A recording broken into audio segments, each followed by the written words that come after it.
All right, guys, here I am, Alan Price with Taylor again, my beautiful fiance. She's gonna show us the X variant, how it works. I'm gonna talk you through it a little bit, all right? So the first step, we gotta cross that band across our back. So go ahead, show them how you do that. Take it out of one hand, pass it to the other, all right, guys? Very, very simple.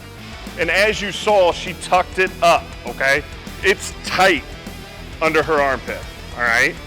The other thing to note at this point is position of the band on the back. You guys can see it's coming right across her lats, okay? Again, it's tucked up under the armpit. The reason that's important, if you cross it here and start that movement, once the pressure's on the band, it's gonna kind of snap up. It doesn't really snap, it rolls, but just start with it high. You don't have to worry about it, all right? So go ahead, turn back around. So the next one, we're gonna step up on the box, get closer to the bar, get that band easier to get up there, okay? Yes, all right, so this, we're gonna get those clips on inside the width of your pull-up grip, okay? Just like this. The closer these are together, the better it is, guys. You're gonna get more physical cue through the lat. It's gonna really give you that cue, use me, use my lat, the muscle we should be using, okay?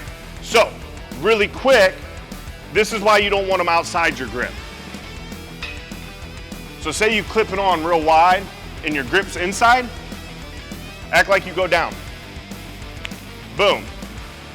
All right, X variant, it don't work that way, guys.